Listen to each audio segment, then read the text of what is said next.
The purpose of this experiment is to determine the ratio of heights between a roll of paper that is unraveling to a roll that is dropped so that they land at the same time.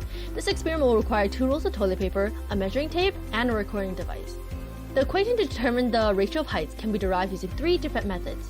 The first is using the center of the roll as the axis of rotation, using force and torque concepts. The second, which is the one that will be shown in this video, is derived using a similar method to the first. However, the axis of rotation is at the rim of the toilet paper roll instead. This requires the use of the parallel axis theorem. The final method that the equation can be determined is using rotational, kinetic, and potential energy. So we're going to find the ratio of the height of dropping a roll of toilet paper to the height of unrolling a roll of toilet paper. To do that, we're going to be using force. So let's first draw a diagram. First for dropping, here's our toilet paper, and then we'll have the force of gravity. And since this object is in free fall, we're going to have an acceleration of gravity. And for the unrolling toilet paper, we're going to have the toilet paper with the force of gravity, and then we're going to have another unknown magnitude upward force that we'll call force of tension Ft. This will have an acceleration of less than gravity, but we'll call it A. Now we're going to use kinematics. We know that displacement is equal to the velocity initial times time plus 1/2 the acceleration times time squared. And if we write that in terms of height, we have height of dropping is equal to, we know that the initial velocity would be 0 because we're not giving any initial velocity, so it's equal to 1/2 gt squared, whereas the height of unrolling would be 1/2 at squared. If we divide it to find the ratio of heights, the fraction and the time would divide out, and we'd get the ratio is equivalent to the ratio of g over a. Now we can use torque and force. We're going to take our axis of rotation at the edge, rather than in the center of mass, but the axis is going to parallel as if it were in the center of mass. And this is important because we're going to later use the parallel axis theorem. And we're doing the axis of rotation at the edge because torque is equal to force times radius. We're going to define the radiuses as radius 2 and the whole as radius 1.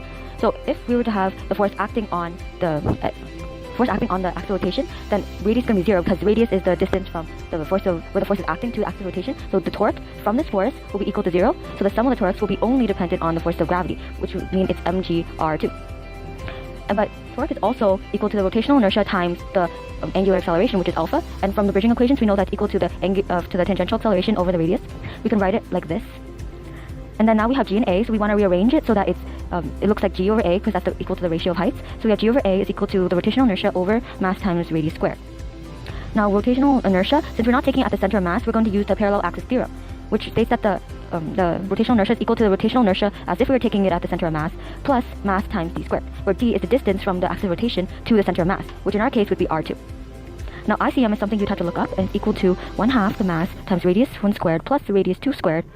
And if we were to sub this into this equation, we'd get g over a is equal to 1/2 m r1 squared plus r2 squared plus mr2 squared, all over mr2 squared. And the masses would divide out. And since we have fractions, since fractions aren't friendly, we want to multiply all the terms by 2. So we have 2 g over a is equal to r1 squared plus r2 squared plus 2r2 squared, all over r2 squared.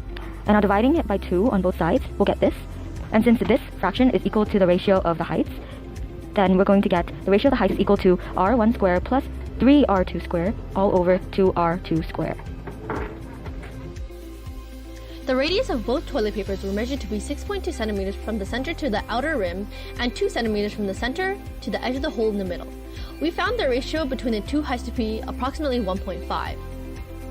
To test this, we made the height of the toilet paper that was unraveling to be 1 meter, and using the ratio determined, the height of the toilet paper roll that was dropped was calculated to be 1.5 meters. So let us test it.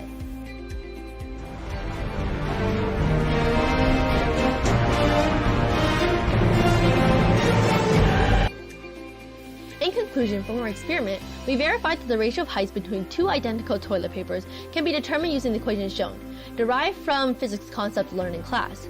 This ratio was calculated to be 1.5. However, there were assumptions made during derivation of this equation. The toilet papers were assumed to be exactly identical, of the same mass and radius. There were also many sources of error, as this experiment required us to be precise to yield the most accurate results. If you've ever used toilet paper, you should know that the radius is based on how much toilet paper is rolled. We know that rolls are not exactly the same radius, which would slightly affect the height ratio. Toilet papers are also very mushy, so it is not perfectly round. Its deformity may mean it has a different center of mass. We also had one person dropping both rolls. Although this allows for a more in-sync release, it may have caused the toilet paper to be unrolled improperly. And of course, there are measurement errors. Rulers are not infinitely precise, and when aligning the rolls to the corresponding heights, it might have been off. But overall, even with the errors, the experiment was pretty accurate. Thank you for your time.